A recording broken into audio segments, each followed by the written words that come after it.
kiosco gris. En una ventana alguien pasa las hojas, como si leyera para ser feliz.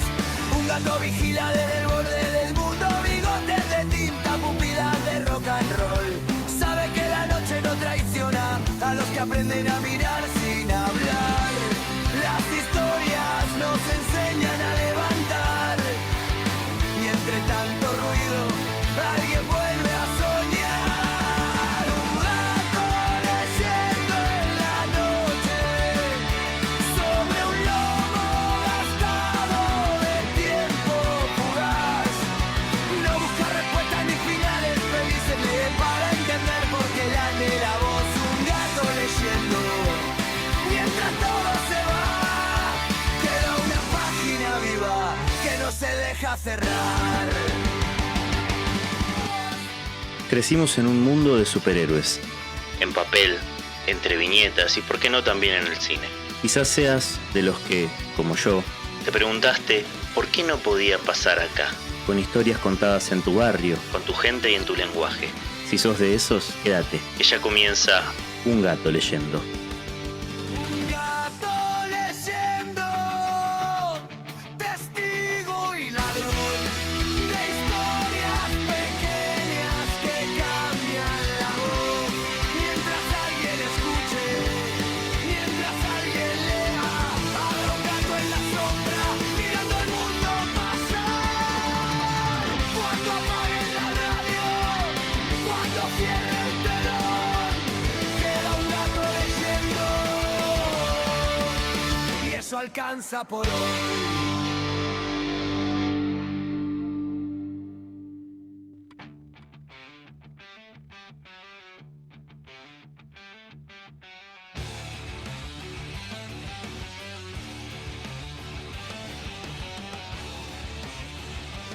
¿Qué tal? Sean todos y todas muy bienvenidos. Capítulo 11 de Un Gato Leyendo. Soy Un Gato Leyendo. Martín es mi nombre. Me acompaña, por supuesto, del otro lado del vidrio, mi querido amigo, el Beto de la gente, haciendo la coordinación de aire, y Aldana Molinaro piloteando la nave ahí en los controles. Estamos acá en nuestra casa en Punto Cero, y si nos están escuchando en vivo, lo están haciendo a través del canal de Twitch de la radio. Y también, ¿por qué no?, lo pueden hacer en diferido en nuestras cuentas tanto de Spotify como de YouTube. Me buscan simplemente como Un Gato Leyendo. Y bueno, el programa de hoy, si escucharon la intro, es un programa muy lindo, tenía muchas ganas de hacer, los conocí en Distrito Comics. Estoy hablando de Meridiana Editorial, que tiene acá... estoy con la tele, la pantalla completa. Todas estas historietas que están saliendo y que van a salir muchísimas más. Y estoy a mi izquierda con... Te agarré, Alana, ¿eh? Con Javier Seriani, y a mi otra izquierda, porque acá no hay derechas, con Nacho Porto. ¿Cómo andan, muchachos? ¿Todo bien? Bien. Muchísimas gracias por venir. Gracias por invitarme. Sí, gracias por el espacio. Linda charla se dio también en Distrito Comics, así muy abierta, muy dada, y bueno, yo me llevé ahí unas historietas y Nobleza Obliga me trajo las que faltaban y me las regaló, así que muchísimas gracias. Bueno, esto fue una sorpresa porque está bien, sí, yo venía viendo que algo se armaba en redes, ¿no?, cuando salieron los primeros números y eso, pero digo, fue una sorpresa en primera instancia por la calidad de autores, por el trabajo, por la impresión, el formato. Y quiero que me cuenten, como me lo contaron en Distrito Comics, porque a mí me quedó muy claro ahí, porque la gente del otro lado no va a entender de qué estamos hablando. ¿Qué es este universo de superhéroes que nace hoy, acá, 2026, en Argentina? No hay un punto muy exacto de cuándo las ganas germinaron para hacerlo realidad. Sí, tengo presente un día una charla con Nacho en Meridiana Flores, que es como un local más a la vieja usanza, más tranqui, hablando del proyecto, de hacer la posibilidad de hacer historietas, de este punto de inicio que fue pensar con la posibilidad de usar personajes que estuvieran en dominio público como primer nexo. Creo que en ese momento lo pensábamos como lo que iba a ser la realidad del proyecto todo. Siempre está ahí la anécdota de Nacho yendo a buscar personajes Al dominio público. No, es que caigo... Yo soy parroquiano de Meridiana. Trabajé en Meridiana, pero soy ya la vida no me permite como antes, que he llegado a ir 7 veces por semana. Cuando estaba en el shopping, he llegado a ir 7 veces. Una locura. Pero hermosa, Sí, obvio. hermosa. Era un club.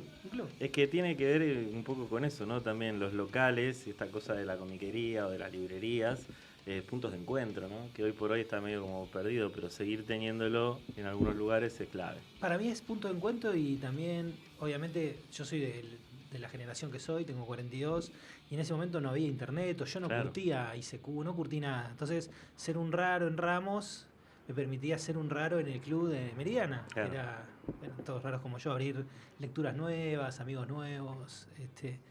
Y caigo a Flores, que es el lugar más comiquería old school.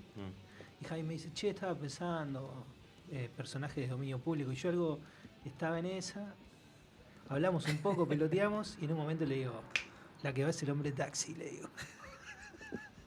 Pues yo quería todos esos personajes estrafalarios. Raros. Raros, pues tumberos. Claro. Y él me dice, Nacho, no. Pará poco. La que ves el bicho azul, me dice. No, Claro. el hombre taxi. Me dice, no. Porque el bicho azul es el bicho azul, el Blue Beetle de la liga. El bicho azul tiene una característica que fue pasando de mano en mano, y el primero, que es el de la Fox, el de la colección Mystery Men, tiene un estatus de dominio público. Fue pasando por distintos sellos, la Charlton, después DC, pero ya no es este bicho azul. Claro. Y es un personaje que quedó como una... Infinidad. Te sorprenderías la cantidad de personajes desconocidos y también conocidos que están en esta misma situación, que no tiene que ser únicamente los 90 años de la muerte, sino que hay un montón de burocracia que los ha dejado... Los comic strip también. Sí, los ha dejado a la intemperie y en uso de dominio público. Este personaje que nosotros usamos es ese. Por eso tiene los guantes de lavar platos y no los guantes rojos que son los que usan. Sí, sobre todo no tiene tampoco nada del talismán arqueológico, no hay nada extraño. Este es un típico policía que se tomaba una pastilla a lo Overman y tenía un rato como una sobreenergía. Bueno, cuestión, salimos en un primer momento a averiguar legalmente, porque no es que las ganas están, pero tenés que hacer como un primer paso formal. ¿Cómo se hace esa averiguación desde Argentina? Mira, nosotros, viste, cuando las cosas a veces se te alinean, yo justo tengo un amigo de la infancia que se fue a vivir a Suiza y trabaja en la ONU en un departamento de litigios de marcas y patentes a nivel internacional. Como anillo al dedo. Sí, le mandé la consulta. Cuando digo amigo, era mi mejor amigo de la primaria, todos los días juntos. Le mandé la consulta y me miró, o sea, fue como... Yo estoy evitando la franja de gas. Sí. Acabo de cerrar una mediación entre, no sé, Coca-Cola y Gaddafi. ¿Qué carajo de bicho azul? ¿Qué es historieta? ¿Qué querés hacer? Bueno, déjame que hay alguien que está un poco más en el tema. Un pasante. Lo que debe haber sido, viste, el laburo al suizo. Me dijo, mandame todo lo que hayas podido averiguar. Le mandé todo lo que habíamos buscado, reseñado, muchísimo. Y la devolución no fue tan buena tampoco. Mirá que fui como al Prime, pero me dijo, mirá, no es concluyente, porque esto es dominio público en Norteamérica, no para Argentina. Lo cual no quiere decir que no puedas o no debas, sino que en Argentina no es dominio público. Tenés que hablar con un bufete, un estudio de abogados de Argentina. Yo ahí ya, me dijo, ya tanto no tengo la jurisprudencia ahí.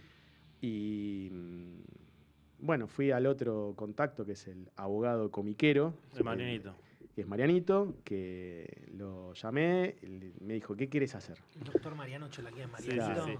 De la batea, que le mandamos un abrazo. Me dijo, decime, ¿qué quieres hacer, Javi? Mirá, quiero con Blue Beetle. Y me dijo, ¿qué querés? O sea, quiero... Me dijo, ya está, ya lo caminé, ya lo investigué, ya esto yo ya lo sé. Haz lo que quieras, no hagas todo lo que ya sabíamos, que era... La parte, claro, está la parte marcaria. El trademark sí sigue siendo de DC Comics.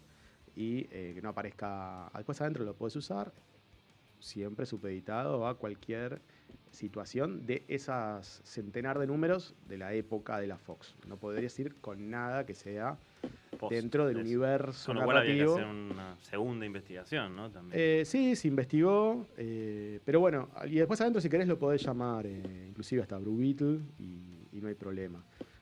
Nosotros fuimos al chiste, por así decirlo, de Bicho Azul, porque para Argentina es como un leitmotiv, y también nos sacaba el nombre de Blue Beetle y nos empezaba a dar un poco más de identidad. Que esa parte también nos comunicamos con Andrés Sacorsi para trasladarle la idea, aunque no estuviese registrado, pero una cuestión de respeto, como, che, vos sos el que inventaste el término, también nos dio como la bendición, y se avanzó. Y después el otro tutor que tenemos, que es el señor Quique Alcatena, que está bastante sobre el proyecto y bueno, le vamos mostrando y bueno, él fue el primero nos dijo, chicos, está bueno. Nosotros ya veníamos también con ganas de empezar a meter cosas laburo, originales, claro. Y nos dijo, pero empiecen a meter muchísimo más contenido propio. Hay que hacer superhéroes, es lo que sí, dijo. Hagan superhéroes. Sí.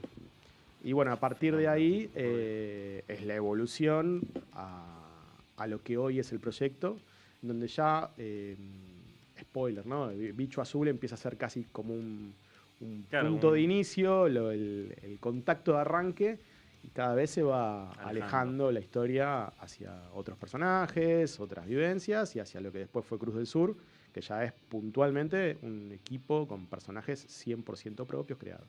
Bien, explíquenme, porque tenemos 2 títulos acá, Dominio y Cruz del Sur. Yo los leí, por supuesto, todos. Ajá. Y estas partes de la historia de Bicho Azul, digamos, de lo que le está pasando a Bicho Azul. Y esto es otra cosa, que tiene un contacto, pero es otra cosa.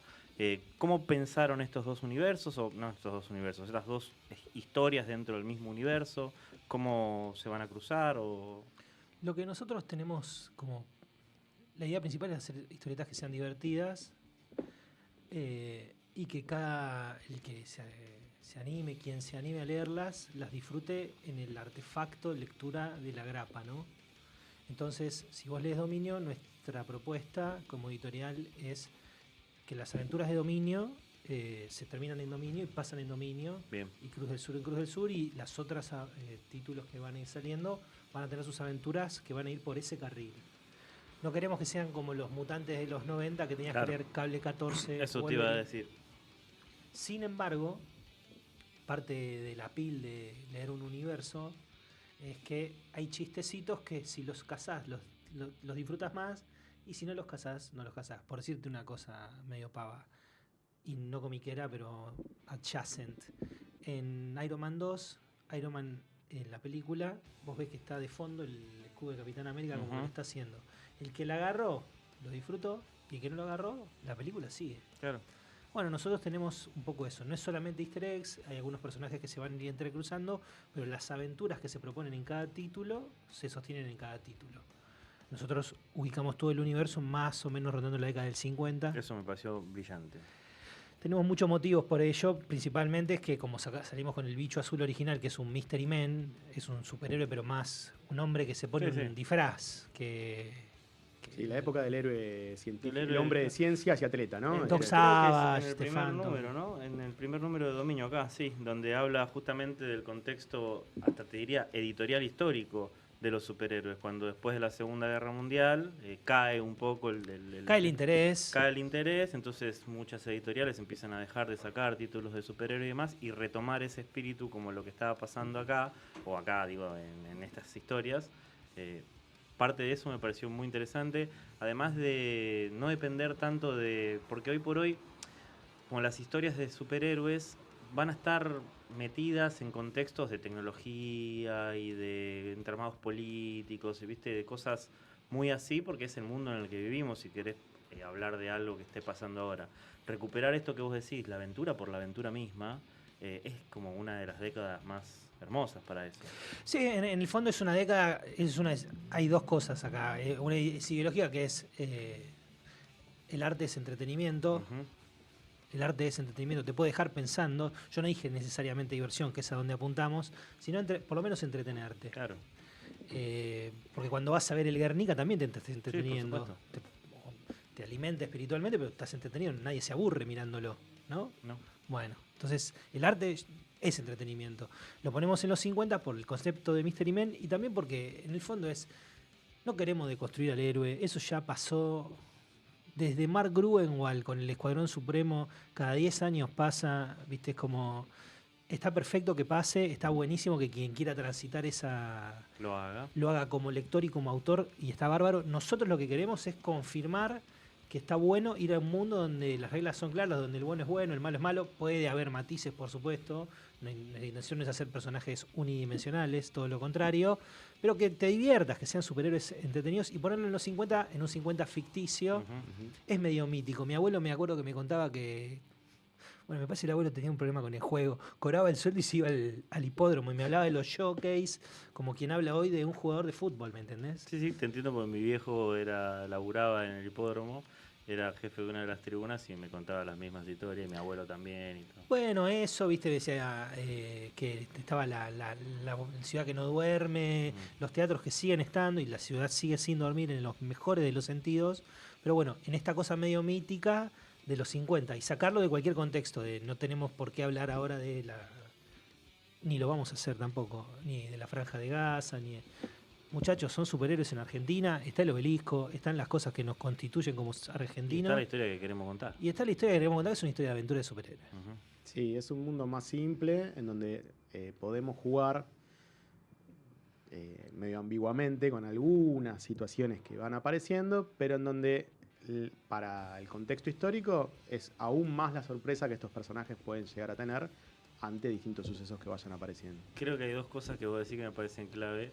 Una es un mundo más simple, o era un mundo más simple. Realmente no sabemos si era un mundo más simple, pero todos nosotros tenemos esa percepción. Cuando vemos alguna obra, ya sea literaria o cinematográfica o lo que sea, de esa época, como que tenemos la percepción, me parece así medio generalizada, de que las cosas eran más sencillas.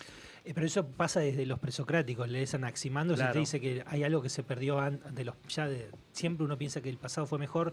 Nosotros lo que decimos es, bueno, y vayamos a este mundo fantástico que tiene visos de realidad, que es el Buenos Aires o la Argentina de la década del 50 y pico, en el que, por lo menos, estoy seguro, porque esto lo veía con mis abuelos, no estaba la lectura consciente de qué me está queriendo decir este periodista o este medio. De ahí para abajo es otra lectura del mundo también. No digo que era más simple, pero por lo menos en algunas cosas era más ingenuo. Sí, totalmente. Tuvo que venir Heráclito de Efeso para cagarle la vida a todos esos. Y la otra decisión que tomamos era, a pesar de que la historia comienza medio ambigua, porque vos lees Dominio 1 y no terminás de la locación de cifrarla del todo, que íbamos a contar superhéroes en locación argentina. Superhéroes por ahí de corte americano al principio, como antes de por ahí meterse a poco en las historias, pero con base en Argentina y con mucha cosa de la nuestra, ¿no? Claro. Los personajes que conforman el equipo, la Cruz del Sur, son un montón de situaciones muy propias nuestras, en un montón de pequeñas cosas. Y fue una de las etapas que yo más he disfrutado del proceso hasta acá, que fue la conformación de estos héroes, de estos personajes, de estas personas, los perfiles, cómo empiezan a relacionarse, cómo son estas voces que va a tener que tener cada uno para que no sea lo mismo que diga algo vos o yo. O sea, cuáles son los matices de estos personajes. Sí, está lindo también el laburo que están haciendo en redes, de ir presentando a cada uno de los personajes en los diferentes reels con las etapas del trabajo de dibujo y demás. Una de las escenas que más me gustó de Cruz del Sur es cuando caen los dos personajes de la otra dimensión, la buena y el malo, que es como la misma escena, así rural, de dos personas diciendo, viste, tipo, no, esto es lo otro. Y está bueno, eso me pareció divertido. Literalmente es la misma línea de diálogo. Sí, por eso es la misma línea de diálogo. Eso me pareció muy genuinamente argentino, así del campo, ¿viste? O sea, está bueno. Me habías contado allá el tema de las barras estas, que voy a mostrar acá en pantalla, ¿qué significaban? Eso es A ver, nosotros, además de todo lo que estamos contando, también nos estamos dando un gusto de fans de cómics, del subgénero superheroico, de homenajear o traer a cuento un montón que pueden ser momentos, relatos, personajes o hasta simbología visual. Ese banderín que está ahí arriba, DC Comics lo utilizó en la Silver Age, en la Edad de Plata, durante muy poquito tiempo, creo que fue un año. Creo que 2. Menos de 2 años, que las colecciones venían con ese banderín ahí arriba. Nosotros un poco espiritualmente siempre hemos tenido como un fetiche con ese banderín y esa época. Y espiritualmente Sí, decirlo, Javier, también, así sí, te cargo. hay mucho de lo que nos gusta a nosotros, que es el universo de DC Comics. Y a nosotros, más allá de la simbología y del homenaje, herramentalmente nos sirve para que todas aquellas publicaciones que tengan el banderín en su tapa corresponden a nuestro universo coherente de historias que juegan en el mismo canon. Cuando no vean banderín es que va por afuera, que es el caso de una de las cabeceras que ya se está anunciando que va a venir próximamente, que es 7 Héroes. 7 Héroes no corresponde al universo dominio, vamos a llamarlo Aunque así. son superhéroes argentinos Sí. en la década del 50, hechos Eso es por lo el que me equipo digas. del Caballero Rojo, Tony Torres, Claro. Navarro Que y aparece, Cabrera. aparece un caballero rojo. Aparece un caballero rojo. Los gustos en vida, maestro. Sí, por supuesto, olvídate. Y otra de los lindos guiños para los comiqueros viejos de Novaro, de que aparece Bruno Alba. Todo eso está pensado para el que la casa Claro, y y que si no, pasa no pa- obsta para la lectura. Está todo No, pero es pensado. lindo. Cuando te encuentras Bruno Alba. ¿Bruno Alba? Yo lo Bruno Alba conozco. no era. Agárrate. Además, viste, claro, se te destraba un recuerdo en el cerebro. Así, ¿este no era Flash de Novaro o estoy loco? Agárrate porque... Y hay en las revistas, esto que estamos hablando, ¿no? Hay un montón de situaciones que, bueno, homenajean, traen, remiten. A veces hay hasta una página que está recreando la composición entera de una historieta que a nosotros nos marcó mucho, que era Liga de Giffen número 1. Hay una página que está construyendo la misma escena. Y el que la agarra y el que Claro. no, la historia sigue igual, no importa. Y hay, no sé, cuando ella llega a Buenos Aires, este héroe que vuelve, bueno, hay un cuadro que también homenajea algo bastante más evidente, una pose, un relámpago. Bueno, hay mucho que es básicamente, creo que lo que nos gusta a nosotros también Sí. como consumidores, ir encontrando. Y Además, y una época que leímos que nos devolvía un poco ese tipo también de narrativa, que claramente es JSA de Geoff Jones. Claro. A nosotros eso nos ha nutrido mucho en su momento. Además están dando un gusto bien ganado, porque están laburándolo ustedes, o sea, como que vengan a decirle lo que tienen que hacer, olvídate. Antes de irnos a la tanda, les quería preguntar algo de lo que estaban hablando al principio, y es esto de la lista de los personajes de dominio público, ¿no? ¿Cómo fue ese encuentro de, bueno, mira, tengo toda esta lista de personajes y ir filtrando, ir charlando, bueno, a este lo podemos meter así, esto puede ser asá? ¿Cómo es esa primer gestación, si es que existe la palabra, de la historia? Básicamente es... Cerveza de por medio. Para muchísimas de las cosas fue laburar. Hay mucho laburo, hay mucho de información, de bibliografía, de navegar internet, leyendo, buscando, recopilando. Después hay un montón de una información mega recontradura que ya empieza a presentarse y a venir después, que después uno lo va haciendo narrativa, ¿no? Pero hay mucho laburo de investigación. Y el corte que buscamos, más allá de Bicho Azul, que era como La punta de lanza. uno que era una linda manzana como para traer de inicio. Después hay un montón de personajes que van apareciendo que también son de dominio público, superhéroes americanos, que están un poco más en el imaginario más común o conocido. Algunos los sacamos justamente por estar demasiado conocidos, o sea, el Night Terror. Claro. Porque ya salió en el proyecto. No somos los primeros que lo hacemos. Hay 2 proyectos muy importantes que pasaron hace unos años y después hay un montón como los nuestros. Los 2 principales son Project Superpowers, que sale Dynamite con Alex Ross a la cabeza y dibuja Doug Braithwaite, y The 12, que quedó inconclusa, que sale por Marvel con guión de Straczynski. Esos son los principales. Entonces, el Night Terror era como el Batman de ellos, el Superman de ellos. Bueno, podemos usarlos recontra, pero ya salió en el otro. Claro. Sí, hay algunos Usemos otros. personajes de dominio público que son extremadamente con el Daredevil. De Green Lama, el Green Daredevil. Lama, sí. Bueno, que esos por demasiada aparición dijimos, bueno, estos no. Pero después hay un montón de personajes que son de un rango medio que también los hemos utilizado. Excelente. Bueno, estamos con Javi Seriani y Nacho Porto de Meridiana Editorial. ¿Les parece una tandita? Y ya volvemos. Dale, Aldi, ya volvemos entonces. Hola, ¿cómo están? Yo soy Lucas Galeano, más conocido como Tapita, el hombre de la tapa. Y ahora vamos a arrancar con las efemérides del rock de esta semana.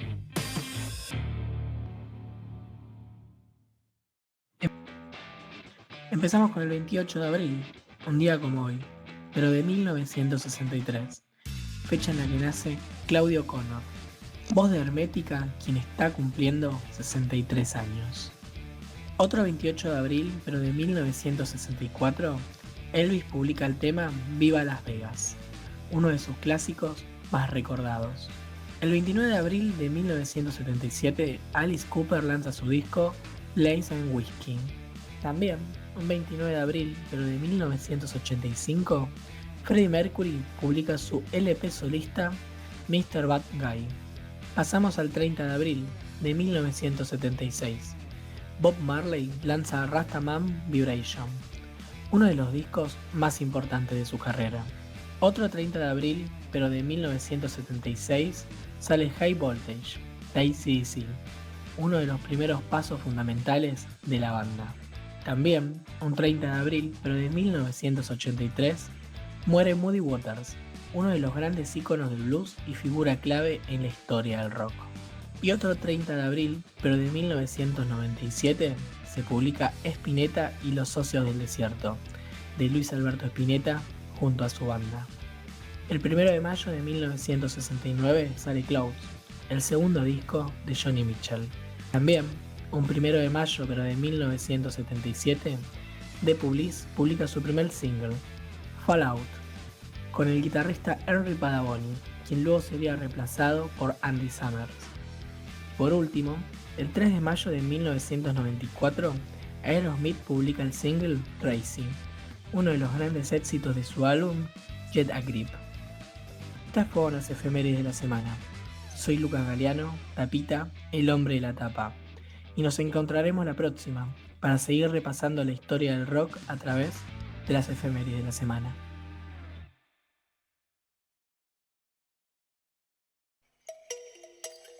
Un gato leyendo.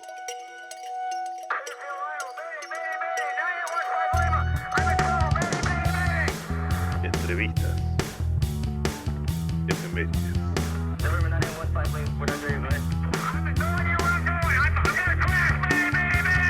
Literatura.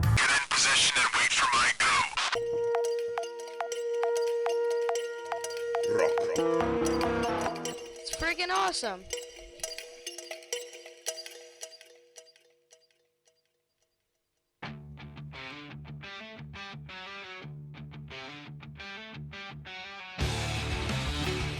Muy bien, gatúbelos y gatúbelas, seguimos acá hablando de historietas, que es lo que nos gusta en este espacio que se llama Un Gato Leyendo, y estoy con Javier Seriani y con Nacho Porto, por supuesto, de Meridiana Editorial y del universo de superhéroes que están creando.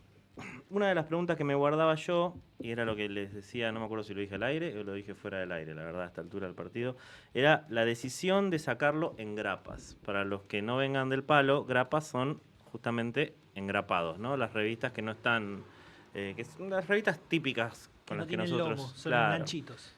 con las que nosotros crecimos. A mí me encantó, me encontré con parte de lo que vos explicabas antes, de esto del entretenimiento, de sentarte en el sillón a leer una historieta que sabés que la vas a terminar de leer en el transcurso de lo que estés ahí en el sillón y a disfrutar esa experiencia, que no digo que un TP no te lo dé, pero es como que el TP se piensa más como, cuando vos lo hacés ya directamente como TP, como una historia, viste, larga y diferente. Y esto es la conexión con la manera en la que nosotros crecimos leyendo historietas. Ujú. Esa decisión, ¿de dónde viene? Eso fue, es un estado de coherencia con lo que nosotros queríamos hacer. Fue la respuesta lineal al proyecto. Nosotros queríamos escribir el subgénero de superhéroes y hasta el día de hoy, donde mejor habita y donde encuentra su casa, es en el formato revista. Los superhéroes en Estados Unidos, si bien hoy Sí, Se sí. piensan en los runs de 5 o 6 y hasta a veces de 20 y pico, para pensando ya en el ómnibus. Siguen saliendo en el formato original, que es la famosa revistita de 20 y pico de páginas. Y entendemos que es donde mejor juega el superhéroe y yendo más al proceso nuestro creativo, es donde entendemos que mejor se capitula la forma de narrar las historias. Hay esto mucho de reminiscencia de la que vivíamos nosotros, pero también hay una manera de contar que te obliga, en el buen sentido, la revista. No es lo mismo contar en 60, 90 páginas, que podría ser un binder, una novelita gráfica, que ir al 20 y pico de páginas y un cliffhanger que te va a decir, bueno, él continuará, ¿no? Y un cliffhanger que vos lo tenés que armar bien. Claro. Es muy diferente, ¿no? Armar un cliffhanger de un tomo de 48 que armarlo de No, es porque sin ningún tipo de nostalgia. Acá no es que estamos añorando, o sea, todo indica que sí, pero digo, no es que añoramos la historieta, digo, ¿entendés? Javier es el que tomó la decisión en realidad. Yo me acoplé a lo que me dijo Javi. Hacemos lo que vos digas. Tiene varias cosas a favor la grapa y tiene algunas cosas en contra. La primera a favor es que me voy a hacer cargo de lo que digo. Hay un placer en la expectativa, hay un placer en la expectación. Espérale un tiempo, la revista va a salir, no va a salir una vez por vez porque esto no es DC, pero va a salir. Y mientras podés ir generando un vínculo distinto con esos personajes y con otras lecturas que no tienen que ver con nosotros también. Bueno, obviamente la editorial propone otras revistas en las que vos podés, no es que no ves la orilla hasta dentro de 3, 4 meses cuando sale otro número.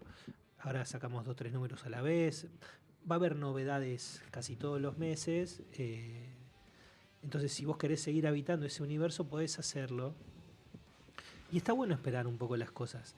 Y otra cosa, ahí es un poco más difícil la parada, pero bueno, me voy a hacer cargo de lo que pienso. Cuando uno piensa en el formato del TPB, a veces pasa que uno dice, esta historia está estirada. Ok. Es algo que no es pertinente decirlo porque vos no sos el que la escribió, vos no sabés si está estirada o no. Por ahí el autor lo quiso hacer así. Ahora bien, si tomamos que la historieta es un formato artístico, es un medio artístico donde prima la síntesis, bueno, por ahí se podía hacer en menos. Nosotros consideramos que si vos vas sin ir al libro y podemos tener una aventura de 2, una aventura de 3, una aventura de 1. Es interesante lo que decís, porque por ahí del otro lado, yo todavía no soy escritor de historietas, pero soy lector de toda la vida. Y tener esta visión del otro lado, del mostrador, digamos, enriquece, ¿no? Porque también te lleva a pensar de que sí, es verdad, puede ser. Obviamente no lo leo en esa clave, lo leo o no lo leo, pero no lo leo en esa clave cuando estoy leyendo un TP. Pero O sea, es que el TP va a terminar la aventura. Sí. Te va a abrir otros subplots porque la aventura continúa y está buenísimo. Y yo compro TPBs, o sea, Sí, yo también. los amo, digo. Pero también está bueno. ¿Cuánto dura, Dominio, la primera aventura? Igual No es sé cierto cuánto. lo que decís también de como cada cosa en su género, ¿no? Las historias que están pensadas para ser editadas como TPB están pensadas para ser editadas como TPB y está fantástico. Y las historias que están pensadas para ser así también. O sea, hay variedad. Sí, hay una decisión muy puntual que tiene que ver con el hecho de que, como está pensado para salir en revista, no hay espacio ocioso. Ujú. O sea, siempre está pasando algo. No vamos a tener el número de una charla. Sí, la mudanza. La ¿no? mudanza de la Justice League no va a pasar. Bueno, otra de las cosas que me hiciste pensar es cuando nosotros éramos chicos, cuando vos hacías la analogía con la página de la Justice League, ¿no? Digo, nosotros leíamos en revistita, leíamos así. Difícilmente tuviéramos bueno, si teníamos eran tacos recopilatorios de otras revistas. cosas, de otras revistas. Sí, pero no los conseguías todos. Pero no los conseguías todos y además eran tipo un mix, ¿viste? Me acuerdo de la etapa de Vid que te sacaban grandes historias de los X-Men y tenía, qué sé yo, Fénix Oscuro, después te saltaba otra cosa, volvía a Neil Adams, o sea, una locura. Y nosotros teníamos esta cosa de leer historietas de 20, 24 páginas y claro, tenías que esperar, en este caso tenías que esperar un mes hasta que saliera la otra y esa revista la gastabas. Entonces te sabías las viñetas, Sí, te la sabías... relectura. Claro, que con un TP, más hoy que somos adultos, por ahí no lo haces. No digo que no se pueda hacer. Por ejemplo, cada vez que sale Manta de Johnny Knoxville sale una vez al año. Cada vez que sale Manta yo me leo los todo el RAM para volver a estar a tino. Pero no lo haces siempre eso. No te da el tiempo por la cantidad de No cosas. te da el tiempo por la cantidad de cosas que lees, por la cantidad de cosas que tenés, los pendientes que tenés para leer. Esto es como que lo voy a leer 15 veces antes de que salga el siguiente número. Y me voy a saber las viñetas de vuelta, me voy a saber las cosas, los diálogos, me voy a saber los personajes, me van a dar ganas de dibujar un personaje, que era lo que hacíamos cuando las leíamos. Bueno, boludo. ojalá. Después del lado más saliendo de lo creativo narrativo y yendo a la parte más de proceso editorial, tiene, en esto que hablábamos de ventajas y desventajas, dos grandes ventajas más. La primera es los tiempos de producción. Claro. No es lo mismo avanzar sobre un proyecto de un binder de 60, 90 páginas, los tiempos de producción, los costos de producción que puede llevar eso, a desarticularlo y desarmarlo, como corresponde desde lo narrativo, a una revista. Los tiempos son menores y también, seguramente, para tratar después en el día a día de esa revista, que el costo nominal sea más cercano que lo que podría salir cobrarte un libro tiene en este publicidad proceso también, de ¿no? producción que estamos afrontando nosotros. Bueno, eso me lleva a la otra pregunta que te quería hacer, porque tiene autores de peso, ¿sí? Está De Armas, está Kundo, no me quiero comer a ninguno, está Aleta, Hawk, sí. Ale Vázquez. Sí, hay un montón, hay un montón de autores muy importantes de la movida actual y de la movida histórica de Argentina, en el palo de la historieta, y cómo es el proceso con esos autores, porque generalmente, no sé, en la historieta se labura los premios. Nosotros el formato que tenemos como una editorial es con ellos. Primeramente trabajamos con Nacho las ideas, desde lo creativo hasta llegar a un guión técnico terminado. Nosotros no contactamos nunca a un equipo de ilustrador o tinta o color o un autor integral sin un guión técnico concluido. Que es Por un tema de respeto. Claro, es como corresponde, digamos, formalmente elaborarlo. Se lo contacta, obviamente, se le cuenta un poco la casa que le está invitando, las características que tiene, lee el guión. Si estamos más o menos, ahí vienen las devoluciones, chicos, qué tiempo, qué ideas, qué cómo, y ahí la devolución es, mira, esto se trabaja con un contrato donde va a estar puesta una fecha tentativa de entrega, donde vamos a tener un laburo en conjunto entre los guionistas y la parte de arte. Es como si fuera a la vieja escuela. Una editorial como debería ser. O sea, todas son como deben ser, pero Meridiana trata de ser como si fuera en un mundo industrializado. Trata de funcionar como, salvando las distancias enormes con DC o con, no sé, como si esto fuera una industria, como si fuera una industria, que es, se venden en los kioscos de diario, algo que no pasa más, ¿no? Entonces, tratamos de tener esos procesos de los guiones. Hasta ahora siempre nos dijeron que sí, los hicimos para los artistas a los que terminaron. Esa era la pregunta que te iba a hacer. Si piensan el guión para el artista, para el estilo del artista, o cada guión es, digamos, su estilo y que lo dibuja. En algún momento se va a romper ese juguete, pero sí, los guiones, no sé vos, Javi, ¿qué opinás? Sí, nosotros tenemos dos formatos, unas que son como llamamos las cabeceras, que son 4 colecciones, que son las que son a color, 17-24, y después tenemos la línea de cine, que son relatos cortos, blanco y negro, con 2 historias cortas. Ahí, tuki. Los dos tienen una demanda distinta en tiempos, y también en esto que hablábamos de piensan a un ilustrador antes de. Por ahí las cabeceras vienen con una universalidad un poco más amplia. Y es lógico. Los cines, tengo que ser sincero, los escribimos pensando en un apellido. Claro. Después, si ese apellido, por la vida, generalmente termina siendo un poco de agenda, con otros laburos, no puede llegar, bueno, son guiones que puede cualquier profesional Igual tomarlo. Buscamos que él toque la sensibilidad del dibujante, ¿no? Claro. Sí, hasta hoy fue todo una alegría, ¿no? Pues fue todo, sí. Te contacto, tengo esta idea, si viene el universo, estos son tus colegas que están metidos, y viene... Por tu trabajo, por tu manera de proponer la página, o cómo compones los cuerpos humanos, nos parece que este superhéroe, que esta historia que nosotros también queremos contar, puede ir contigo. O a veces es esa sensibilidad invisible, ¿no? Que tiene el arte, Sí. que te dice, te lo imaginás. El Cine 2, por ejemplo, es un ejemplazo. Va a salir ¿Qué va a salir? Caudillo 1, Ujú. que es una historia que la pensamos en un Buenos Aires lluvioso, urbano, en terrazas cercanas a Plaza Congreso. Y todo el tiempo pensábamos en Germán de Ramus. Imagínatelo, las tintas, las manchas. Yo tenía un pin-up que nos había hecho nosotros para una preventa de Vendetta, De ahí sale todo. que era Eso. el Capitolio y corriendo ve y atrás fuegos artificiales, y era como esa sensación. Y no te voy a mentir, lo escribimos pensando directamente en Germán Ramus. Y está bien igual, Eh, está bien. A mí me parece interesante esto que dicen de lo que son las cabeceras, respetar un estilo, como podría ser el de una editorial que dice, bueno, nosotros tenemos esta manera de componer cuando hablamos de esto, y cuando hablas de la parte más íntima, que es los unitarios o los cines, que le dicen, pensar más en el producto más, no sé, mezclado con el dibujante que lo va a dibujar. Pero siempre con el superhéroe Claro. adelante y la aventura como... Sí, sí, sí, sí. y también ahí es donde Siempre hay una aventura. estilísticamente nos damos pequeños gustos de como estirar, ¿no? De cómo estos personajes empiezan a funcionar a distintos estilos o formas narrativas. Sí, sí, no es sí. lo mismo el gallo de San Telmo que propone Carlos de Armas que el que va a proponer Manulosa cuando O Hawk. venga, o el que propone Hawk en Hawk, Cruz del Sur. Cruz del Sur. Bueno, ese estiraje Es lindo, boludo. es estilístico nos gusta, es una de las cosas que más nos gusta también ver. Y en esto de que hablabas justo de respetar en las cabeceras, nos pasó que el Dominio 1 lo trabajó Ale Vázquez y Mariano de Venecia, lindo. Ujú.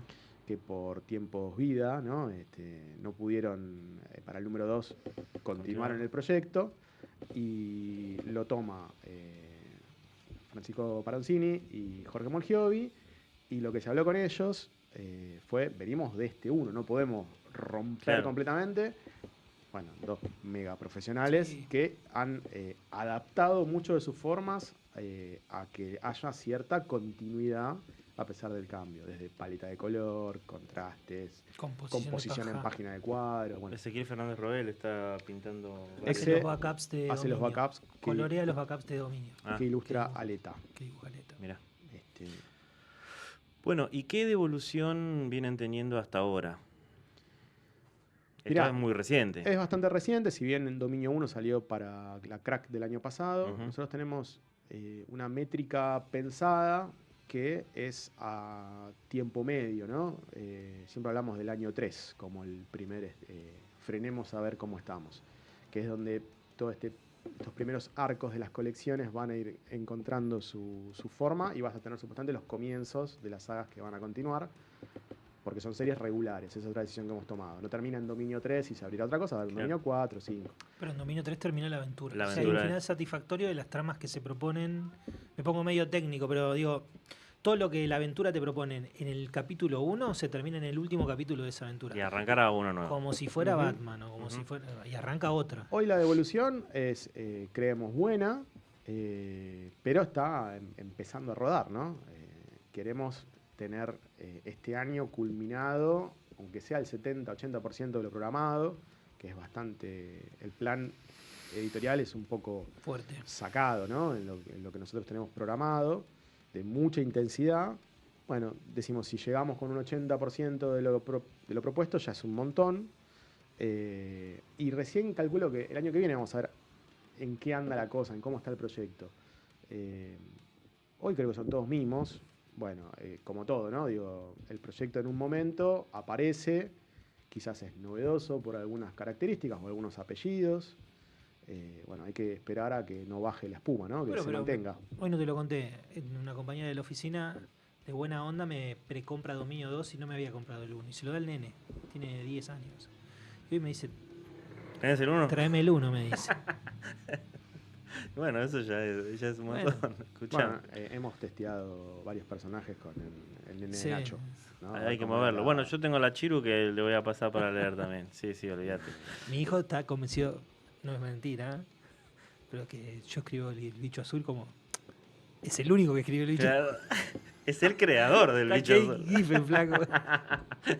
Pero no lo voy a sacar, déjame que dure. Porque, Sí, va a durar poco. es como la mía me dice, no, pero vos, papá, sos el mejor dibujante del mundo, si supieras.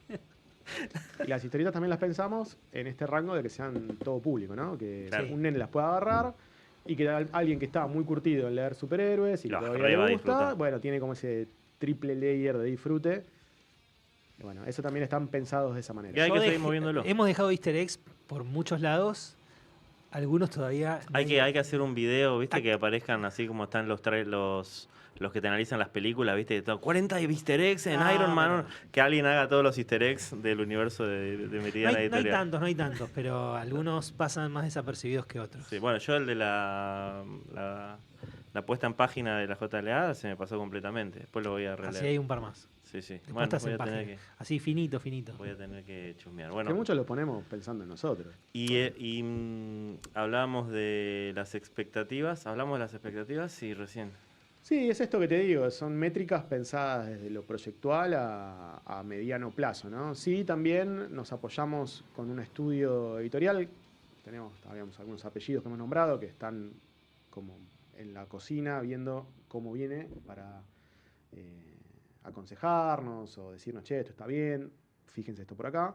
También desde la pata editorial contamos con un estudio que nos va ayudando y que la condición preliminar que me acuerdo que me dijo, yo te doy una mano, no tengo ningún problema. Lo único que te voy a decir es, si el proyecto no es sustentable, no lo hagas, porque yo no te voy a ayudar tampoco. ¿No? Como diciéndome, no hagas historietas porque tenés ganas para Claro. divertirte. Digo, esto tiene que funcionar editorialmente y tiene que ser sustentable. Si no hace uno. ¿Entendés? Hace el TP. Hacé el TP una vez, date el gusto, lo sacas Claro. en los asados. Así que también la curva de rendimiento está pensada a que esto, el año que viene, por así decirlo, tiene que tener ya una pequeña sinergia que le permita pensar en continuidad. Claro. Bueno, acá desde este humilde espacio, todo lo que yo los voy a recontra rebancar, todo lo que se pueda hacer, las veces que quieran venir, todo eso, Bueno. simplemente avisan y se pasan. Javier Seriani y Nacho Porto han pasado por Un Gato Leyendo presentando todo el universo de superhéroes de Meridiana Editorial y lo consiguen en Meridiana, ¿no? Meridiana y ya desde la semana que viene en algunas comiquerías. Ah, sí. Sí, Muy bien, ¿distribuye? Meridiana. Muy bien, excelente. Bueno, nos vamos a ir entonces escuchando una banda porteña que cumplió 10 años el año pasado, lo hablábamos antes, con Delfina Gel, que es la cantante, Juan Costa, el batero, y Matías Bertula y Tomás Pérez, los dos guitarristas. Suena y ya volvemos.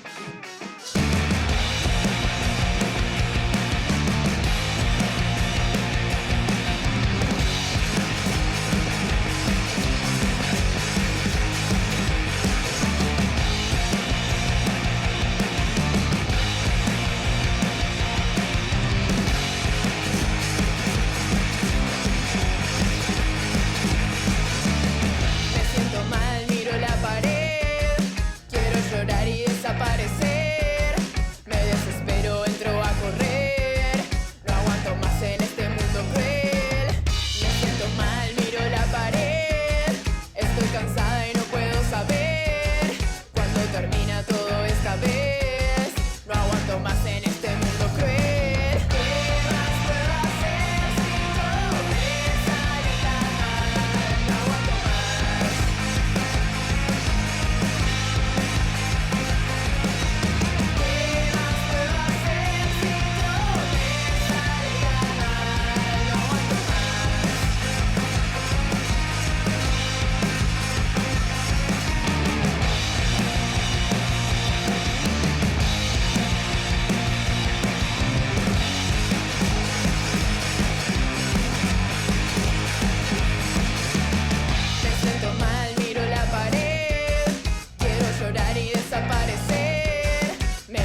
El Club Audiovisual era la banda que no dije en el momento, perdónenme. ¿Qué más puedo hacer? Era el nombre del tema.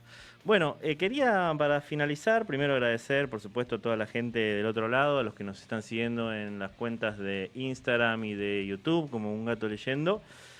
Y por supuesto a los chicos que pasaron para hablar de estas historietas. Denle una oportunidad, es muy bueno, muy gratificante poder hacerse el tiempo para ponerse en contacto con cosas que o son muy nuestras, de nuestra vida, pero también pueden ser cosas de nuevas generaciones, ¿no?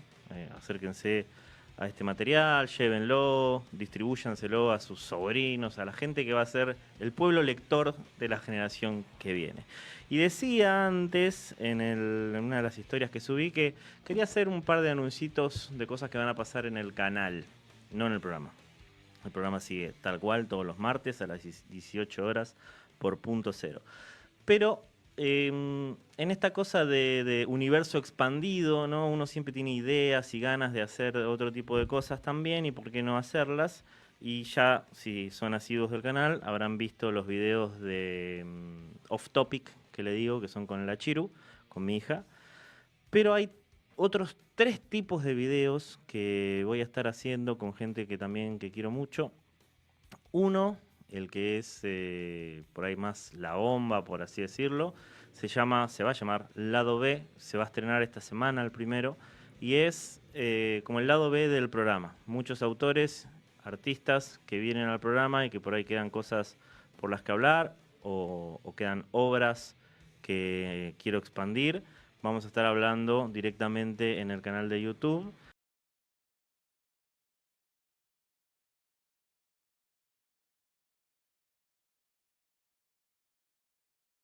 Una banda grunge, medio punky, que a mí particularmente me gustó mucho, y que tiene una particularidad con su nombre, porque la banda se llama Las Tussi, que significa minitas en alemán, es como el lunfardo, ¿sí?